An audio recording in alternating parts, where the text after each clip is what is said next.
Assalamualaikum warahmatullahi wabarakatuh. Alhamdulillah kita di channelnya Mas JJ Okocah di dalam menanggapi semua isu-isu dalam apapun yang terjadi di agama. Kita bahas di sini insya Allah. Kalau ada mungkin pertanyaan dari yang pemirsa nanti di kolom komentar. Nah, sekarang ini pembahasan kewajiban seorang ahli waris untuk bukan harta aja, kayak ibadahnya sholat atau puasa atau haji, gimana itu hukumnya? Ini ada Habib Muhammad, ini ada Mas Sinten JJ Okocah, ada Sega, insya Allah di channelnya Mas JJ Okocah. Betul ya Habib? Mungkin masalahnya ini sepele tapi orang mungkin nggak cuma harta yang cuma dibahasnya, mungkin orang ini warisannya cuma harta aja, tapi ini ibadahnya si Mayit ini piye nih hukumnya?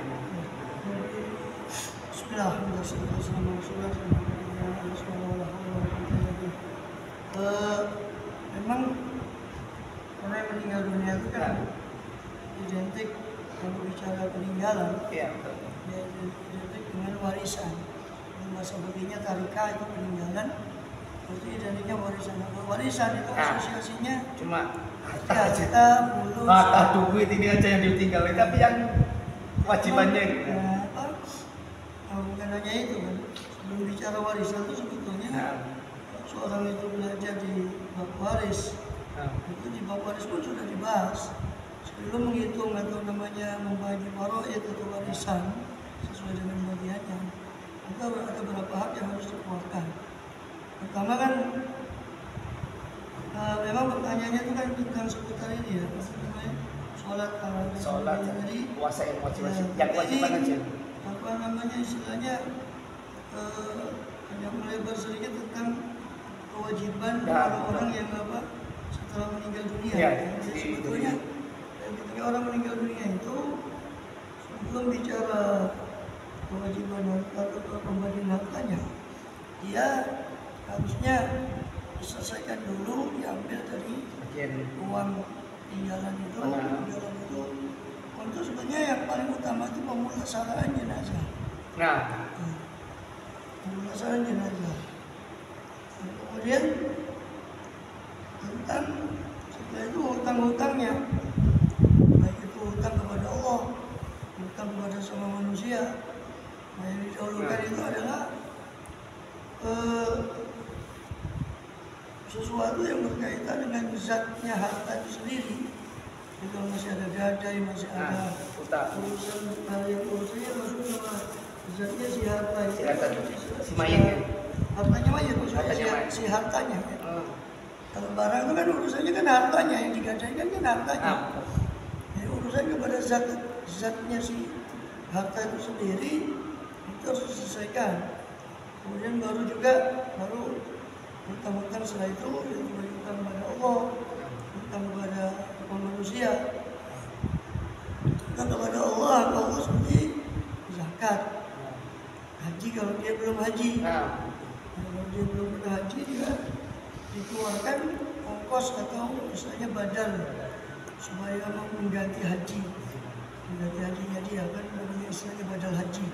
Ini menyuruh orang yang baik itu yang di sini atau di sana untuk menggantikan hajinya si almarhum tadi.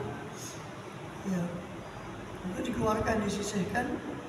Jadi urutan penyisihannya itu tadi ya. Jadi ya harta untuk pemulasaraan jenazah itu, masuk memandikan, menguburkan itu diambil. Kalau dia ada peninggalannya, diambil dari peninggalannya. Apa sih? Betul. Biasanya kalau dari ada orang ngasih itu, karena ada kejadian orang ngasih di jalan-jalan itu atau kita dikasih daging ke itu haknya siapa? Nah itu juga yang orang ngasih. Yang minta-minta. Bukan di jalan biasanya. Atau orang ini. Iya, itu jalan.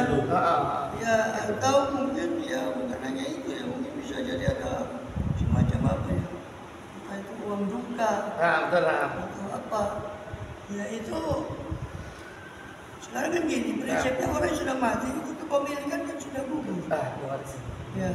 Cuma yang tersisa itu sisa-sisa sangkutan saja yang waktu dia hidup ada hutang, itu sangkutan-sangkutannya masih tanggung. Adapun hak baru ya nggak ada karena dia sudah meninggal. Bagaimana dia mau punya hak atau sangkutan baru, dia sudah meninggal.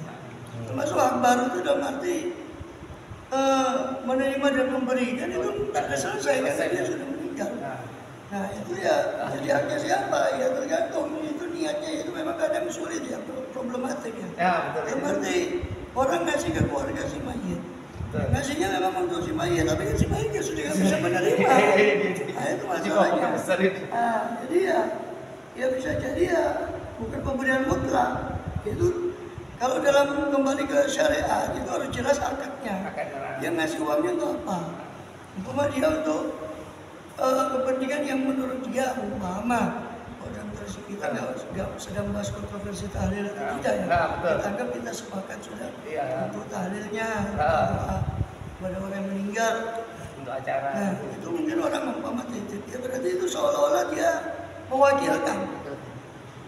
Kalau mau kita analisa ya bisa jadi akadnya wakalah dengan catatan dia mewakilkan pada si keluarga mayat, oh ini saya titip untuk tahlilnya bulan. Berarti harus digunakan untuk itu. Harus digunakan ya. Kalau ada sisanya itu pun. Nah, artinya begini, pemberian mayat itu harus jelas.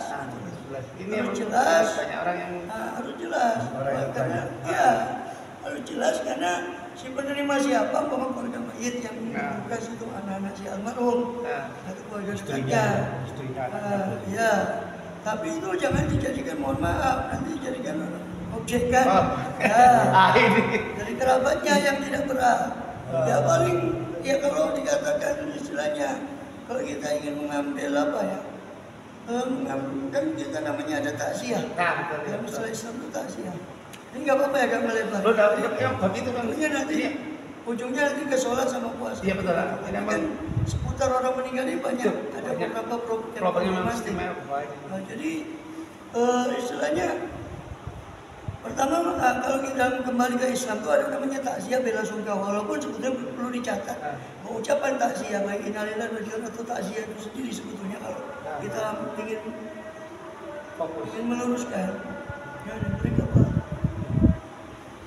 Break dulu. Tadi masalah yang lainnya memang kewajibannya sih itu. Ya memang artinya yang pertama harus didahulukan itu. Kalau hartanya banyak sih nggak masalah, bisa dicakup semua. Kalau hartanya terbatas ya harus didahulukan. Itu yang pemulasaran jenazah itu harus dikeluarkan dari apa si mayit sama apa hutang. Ya. Jadi baru kemudian nanti apa? Atau kalau memang kecuali kalau memang sudah nisab dan dia belum membayar zakat, maka zakat juga harus zakat mahal. Ya, kalau zakat fitrahnya seandainya dia wajib dan mengeluarkan ya wajib juga. Intinya kan itu kewajiban dia yang sudah tertanggung pada dia ketika dia hidup. Ya, contoh zakat fitrah belum bayar, umpama zakat fitrah itu kan lain lagi nanti. Syaratnya itu kan menutupi akhir Ramadan dan awal Syawal. Kemudian dia belum bayar fitrah, tiba-tiba meninggal pagi hari Id. Hari Idnya pagi itu meninggal. Karena dia kondisi belum bayar fitrahnya. Ya, wajib ditanggung fitrahnya, dibayarkan fitrahnya oleh siapa ya? Oleh yang wajib memberi nafkah pada dia. Ya. Jadi kecuali kalau dia diambil dua hartanya itu tadi, kalau ada kelebihan diambil untuk zakat. Kalau mau fitrah belum dibayar ya dibayar. Terutama zakat mal kalau sudah jatuh tempo dengan syarat sudah jatuh tempo. Sudah jatuh tempo berarti sudah haul. Sudah setahun dari kepemilikan, kemudian belum sempat dia bayarkan, dia meninggal dunia. Maka zakatnya ya dikeluarkan dulu dari harta peninggalannya itu. Tapi kalau dia belum jatuh tempo ya belum wajib toh. Kalau dia belum jatuh haulnya ya belum wajib. Yang nggak perlu dia kemudian diadakan untuk dikeluarkan zakatnya belum wajib. Tapi belum jatuh tempo.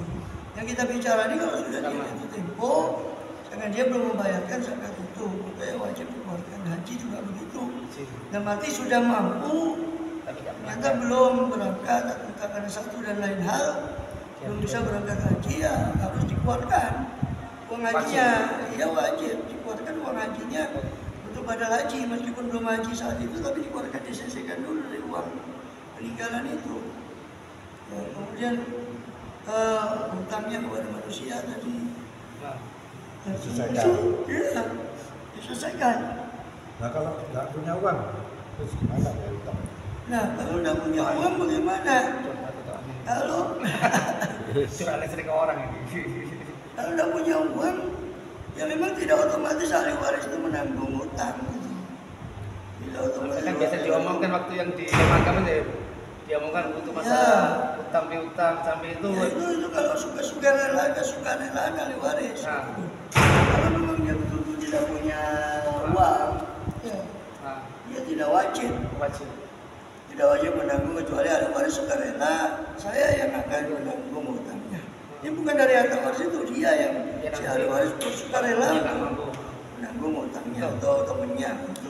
Berarti termasuk nanti pokoknya sudah masuk domana. Domana ini penjaminan hutang itu nanti masuknya. Secara pokoknya berarti pengalian hutang untuk dijamin untuk orang lain. Tapi si mayat sendiri kalau tidak ada tinggalan ahli warisnya tidak. Kalau yang bukan masalah mana ya, kalau hutang kan kewajiban, jadi diwasiatkan atau tidak diwasiatkan. Kalau masih ada harta peninggalan dia tetap wajib dibayarkan melalui harta peninggalannya. Bahkan seandainya pun hutangnya banyak, bisa jadi si ahli waris tidak dapat apa-apa. kosong. Iya, karena yang bayar hutang.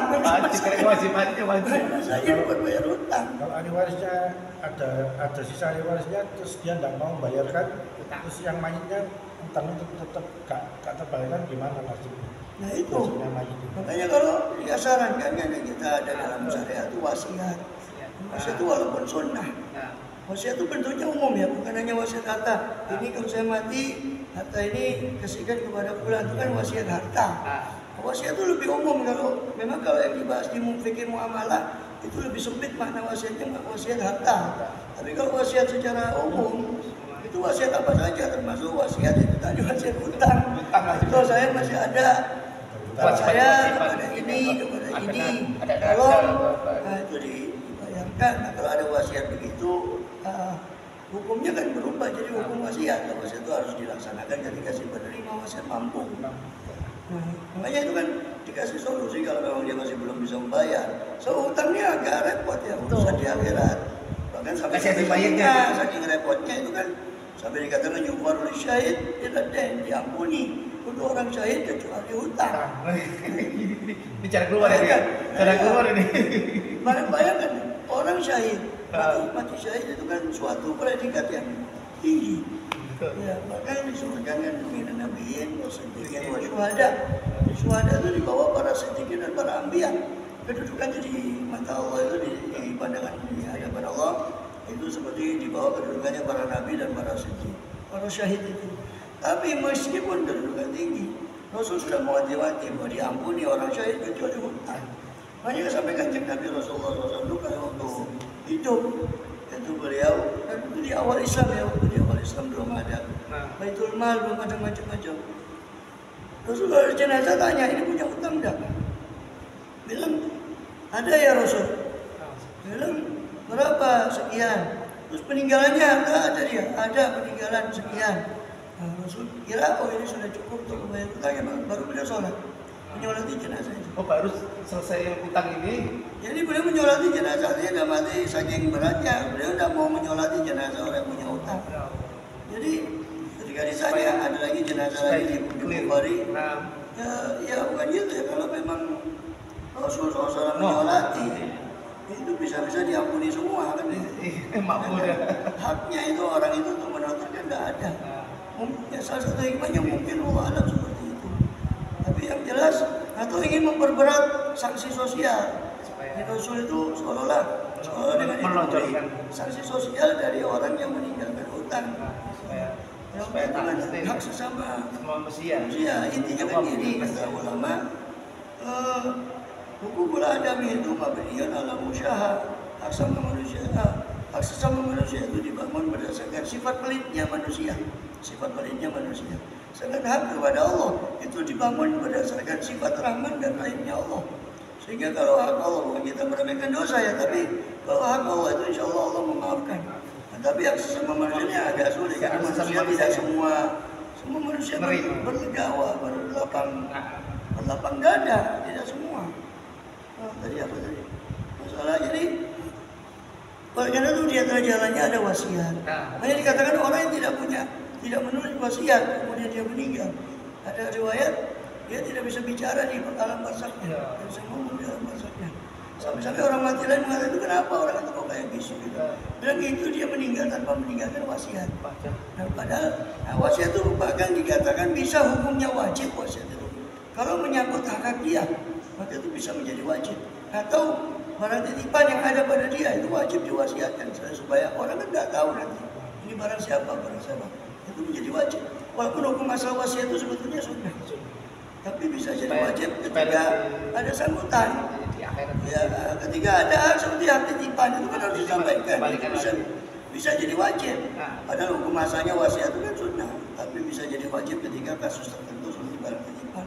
Nah, makanya kan supaya karena hutang tadi nggak bisa dibayarkan, kalau dia meninggalkan hutang, hartanya nggak cukup, kan sulit. Ya kalau si anak atau si ahli waris saya berlapang dada ya, berbesar hati untuk membayarkan orang tuanya. Kalau hutang orang tuanya, hutang yang ditanggung oleh si mayit. Kalau tidak begitu kan akhirnya nggak terbayarkan. Nah, kalau tidak terbayarkan, itu akan jadi hambatan bagi si mayit sendiri nanti. Itu masalahnya. Kalau misalnya tiba-tiba meninggal, dia belum sempat semua tiba-tiba itu ya apa yang tiba-tiba? Pasti semua meninggal kan tiba-tiba selesai, nggak ada tiba-tiba. Mendadak kayak serangan jantung. Langsung meninggal, dia kan nggak sempat memberi wasiat gimana? Nah, makanya ketika dia punya utang, meninggalkan wasiat itu dianjurkan. Meninggalkan istri-istrinya. Mau istrinya. Rapi-rapi. Belum nikah di sini. Ayat istri. Jadi katakan apa namanya? Makanya kan konsep wasiat itu kan sebetulnya walaupun sunnah, Rasulullah mengajarkan bahwa tidak min muslimin yabitu lailataini. Tidak ada seorang muslim pun dia bermalam 2 malam, kemudian kecuali harus wasiatnya itu maktubatun indahum, harus wasiatnya itu tertulis di sisi dia 2 malam. Artinya berarti kan setiap 2 malam kalau ada hal baru dia harus menulis, mengupdate wasiatnya. Itu kalau aturan asli baku, aturan bakunya itu begitu. Jadi makanya kan tidak ada alasan kemudian dia mati mendadak, mati semua itu ya konsepnya mendadak. Walaupun mati itu mendadak kan ada regam juga. Teman saya ini habisnya meninggal ya, nah, anaknya 3, nah belum sempat tinggalkan wasiat. Nah, 3 ini rebutan warisan. Itu misalnya ini. Kalau warisan kan sudah dibahas, sudah diatur. Ya belum sempat ngatur yang Pak apanya itu.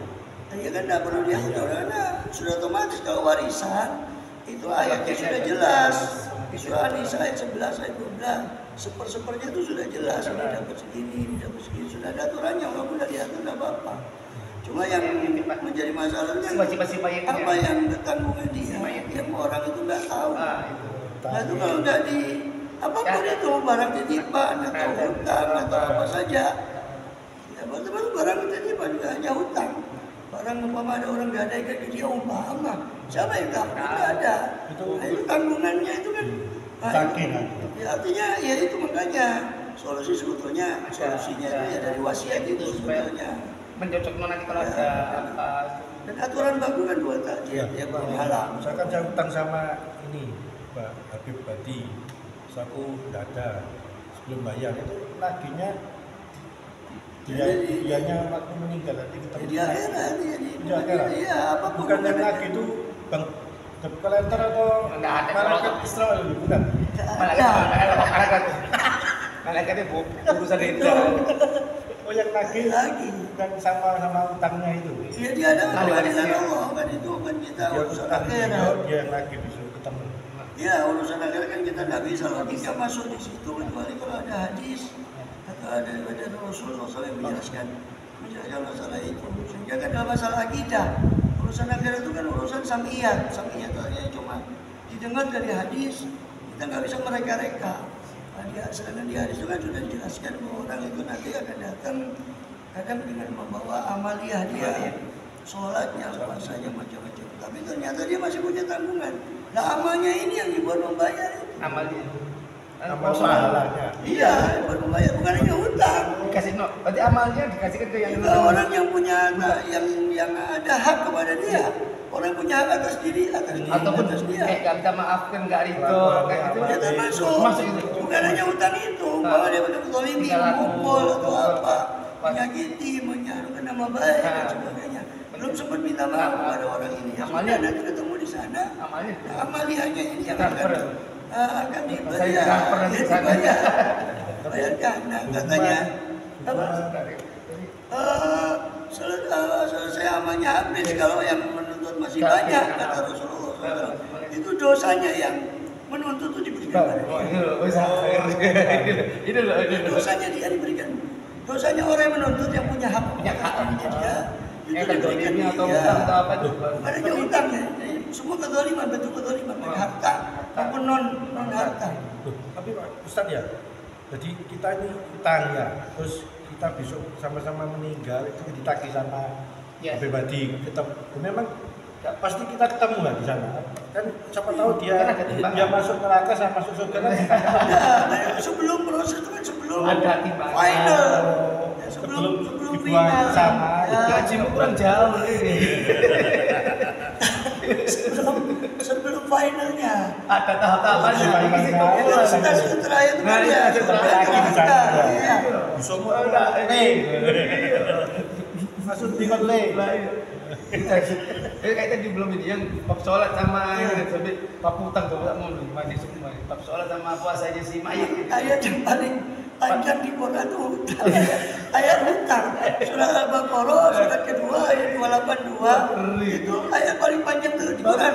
Itu bab hutang, bukan bab sholat. Ayat paling panjang. Bahas kayak gini lah panjang. Sholat bab puasa aja juga dikit-dikit. Ini kembali ke tema puasa, hutang, sholat. Ya memang ada dua riwayat, intinya ada dua riwayat masalah puasa dan sholat itu ada sampai masing-masing ada dua riwayat. Maksudnya dua riwayat untuk sholat ini maksudnya gambarannya adalah orang mungkin waktu apa istilahnya terlupa waktu dia sakit atau nggak ada yang mau beli dia sholat kemudian terlupa atau bersuci atau apa yang nggak ada yang nemeni dan sebagainya. Lalu sehingga terlupa sholatnya atau tertinggal. Nah ini kan orang kalau lupa, meskipun lupa itu kan memang tidak dosa. Cuma kan dia harus mengqadai. Nah, dia sebelum mengqadai sholatnya meninggal dunia. Walaupun itu karena lupa. Nah ini yang menjadi masalah kan itu. Atau termasuk dia pernah sengaja sengaja meninggalkan sholat dulunya dia apa istilahnya ahli maksiat dan macam-macam. Belum sempat qadai kan wajibnya qadai. Belum sempat diqadai semua. Ya. Memang masalah qadha ini kan khilaf antara saya jelaskan masalah qadha ini khilaf antara mazhab Hanafi dengan tiga mazhab yang lain. Mayoritas ulama qadha itu wajib. Kecuali mazhab Hanafi mengatakan tidak wajib karena kalau yang sengaja. Yang wajib itu kata Hanafi itu yang cuma yang tidak sengaja tertidur atau terlupa karena itu ada hadisnya memang. Kata Rasul siapa yang tertidur, siapa yang terlupa dia hendaknya sholat ketika dia ingat. Sedangkan dia sengaja kan menurut Abu Hanifah ya apa yang mau dikotori? Wong dia sengaja, dia sadar meninggalkan sholat. Ya sudah dia tobat kepada Allah yang sudah lalu ya lalu. Itu Hanafi. Tapi mayoritas berpendapat tetap wajib qadha. Termasuk Syafi'i, mazhab yang mayoritas dianut di sini kan. Ya, Syafi'i di Indonesia dia wajib qadha. Nah masa permasalahannya ketika belum sampai qadhanya meninggal, baik kok sholat atau puasa Ramadannya umpama. Nah maka bagaimana? Ya ahli warisnya itu mengqadai dengan cara apa? Itu ada masing-masing ada dua riwayat. Sholat atau puasa itu ada dua, masing-masing ada dua pendapat atau dua riwayat. Sholat bisa diqadai oleh si ahli waris, atau dia nyuruh orang yang dipercaya yang mau mengqadai, dia boleh nyuruh orang. Si ahli waris dia nyuruh orang untuk mengqadai. Contoh berapa sholat yang dia tinggal? Umpama satu hari 5 kali sholat, 5 waktu kan? Oh berapa hari? Contoh seminggu umpama. Berarti kali 5 35 sholat 35 waktu. Jadi qadai. dibagi ahli warisnya mungkin anak-anaknya yang musuh teman ya kan, hartanya mau masa motoin sholat tidak mau kan repot. Bacut orang tuanya dunyoe diambil, kalau urusnya ada diambil, kalau sholatnya ada nggak dipotoin.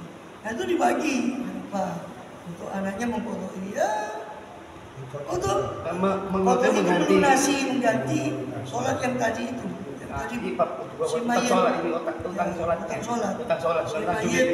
si mayit tadi yang sempat meninggalkan belum sempat modoi kan, kalau meninggalkan sholat kan konsekuensinya harus melunasi. Contoh tadi ketiduran subuh dia harus modoi sholat yang tadi dia tinggalkan itu. Nah ini permasalahan belum selesai modoi, belum selesai melunasi nyaur sholatnya, meninggal duluan gitu. Sedangkan dia masih ada ketanggungan hutang sholat, itu masalahnya.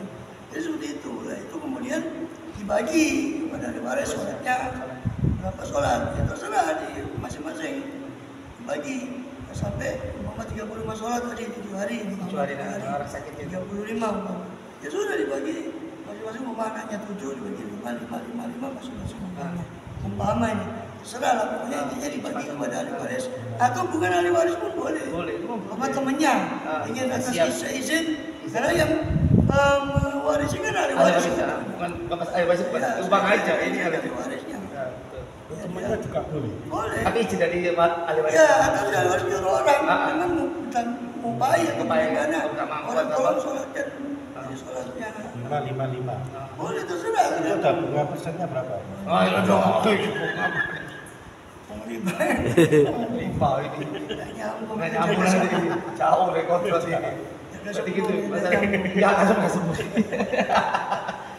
Itu Pak sholatnya, Pak puasanya juga gitu kan? Masih puasa Ramadannya wajib. Ada kan saya bilang ada 2 riwayat. Yang pertama, riwayat kedua itu fidyah. Jadi bayar berupa beras. Makanan pokok ya. Konteksnya sebenarnya makanan pokok. Kebetulan kan di sini kan beras. Per sholat, ya. Dalam orang-orang bukan makanan matang, bukan beras mentah. Sehingga makanan pokok. Pokoknya kan sini kan beras makan pokok. Ya kalau di sana gandum ya gandum. Kurma ya kurma sesuai makanan adanya masing-masing. Gula kan bukan bahan pokok. Ngomong soal gula. Bahasa orang mati itu bagus ya. Nah, itu lain lagi, bukan sekedar sedekah. Maksudnya itu yang tanggungannya si mak itu.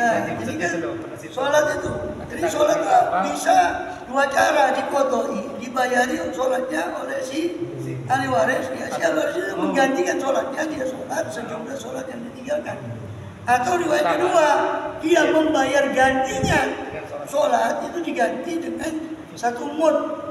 Satu sholat itu 1 mud. 1 mud itu sekitar 6 ons. Kalau mau hati-hati dilebihkan 7 ons. 7 ons itu 1 mud. Nah, bedanya kalau puasa, sama puasa itu bisa dipuasai oleh ahli waris, boleh juga. Bagi bahwa berapa hari dia tinggal puasa, 7 hari. Ya berarti bagi itu anaknya 7, 1 hari muasai orang yang sudah meninggal. Atau bayarnya dia sama mud. Cuma bedanya kalau mudnya sholat kan setiap 1 sholat itu 1 mud. Jadi 1 hari kan 5 sholat berarti 5 mud. Nah kalau puasa 1 hari 1 mud gantinya. 1 hari puasa gantinya 1 mud sekitar 6 ons. Atau kalau mau dilebihkan ya 7 hari. Nah dua-dua itu sama dalam mazhab Syafi'i dua-duanya. Dalam lingkup mazhab Syafi'i boleh dipakai salah satu dari keduanya. Cuma kata ulama kalau puasa itu lebih afdal itu bayar mud. Puasa. Walaupun ada 2 cara. Puasa untuk itu lebih afdal membayar dalam bentuk mud. Kalau sholat lebih afdal dalam bentuk sholatnya. Sholat anak supaya warisnya. Ya, lebih afdal. Bukan berarti nggak boleh ya. Lebih afdal, lebih utamanya. Mau pakai dua pendapat, salah satu 2 pendapat itu boleh karena dalam lingkup mazhab Syafi'i kedua-duanya. Susah. Nah, cuma yang belum jelas tadi poinnya itu masalah uang yang dari jalan. Itu uang duka. Duka jelas dia mau beli. Nah kan ini tadi kebiasaan. Di sini kan ada yang bawa beras. Di kampung-kampung itu masih bawa beras. Iya, beras. Dari perkotaan itu kadang mentahane wae. Iya betul. Nah, itu kadang banyak bawa uang. Anggaplah kita istilahkan uang duka ya.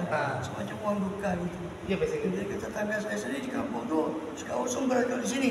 mungkin di Surabaya yang Surabaya Madura di Jawa itu masih megang tradisi itu bawa beras.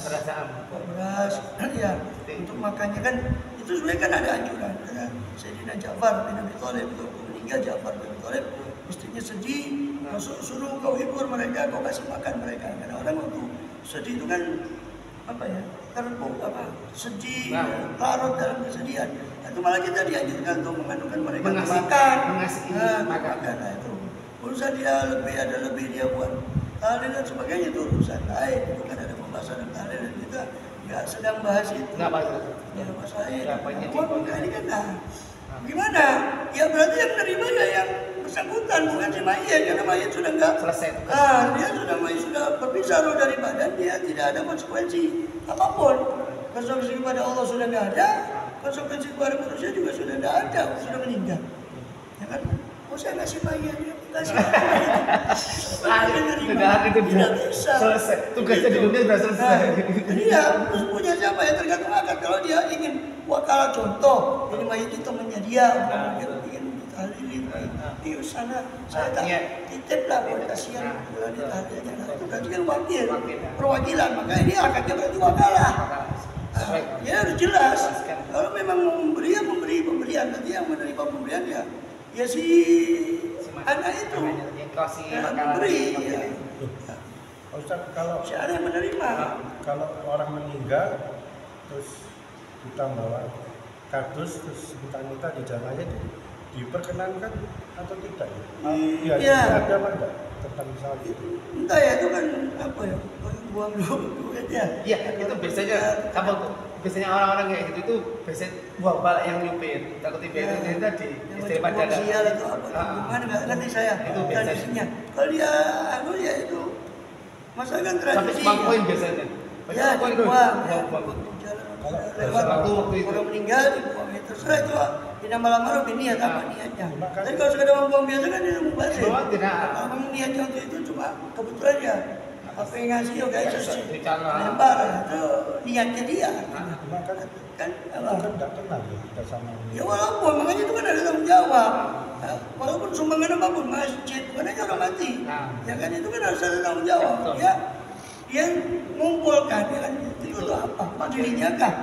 Dirinya. Tapi orang sedangkan orang lewat terus kan dia kepingin untuk masjid gimana? Kan berarti kan tidak sesuai dengan niat si pemberi. Itu kan repot kayaknya. Bahasa vulgarnya ya khianat. Betul.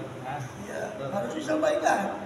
Niatnya kan untuk orang yang kepentingan orang mati. Dari orang itu sendiri ya. Iya, terus kebiasaan itu perlunya pakalah wakil juga perlunya orang-orang akad juga kejelasan dari orang yang memberi itu bukan salahkan si mayatnya, bukan salahkan si ahli warisnya, yang perlunya akad juga supaya tahu pas kemana sedekahnya.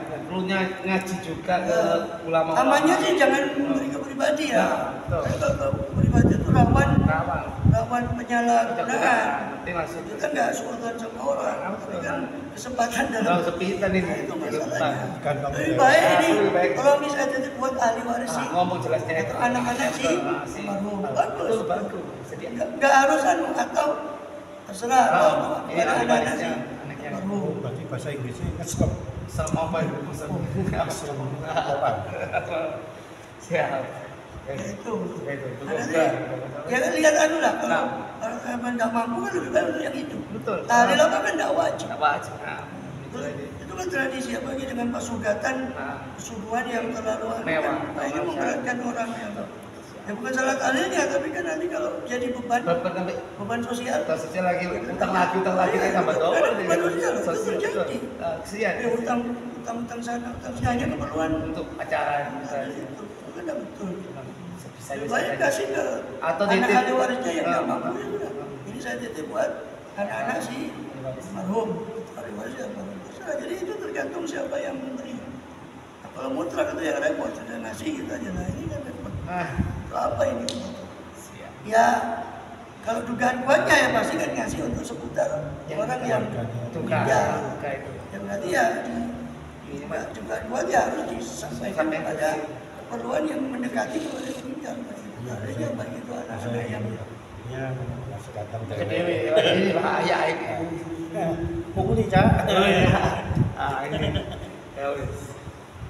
Alhamdulillah mungkin ada pertanyaan dari kolom-kolom komentar, nanti kita bahas lagi. Ada pertanyaan kita siap menjawab pertanyaannya. Alhamdulillah nanti kita ketemu lagi di channel JJ Okocha bersama Ustaz Muhammad Ali Barabah, JJ Okocha. Insyaallah tetap jalur JJ Okocha. Wassalamualaikum warahmatullahi wabarakatuh.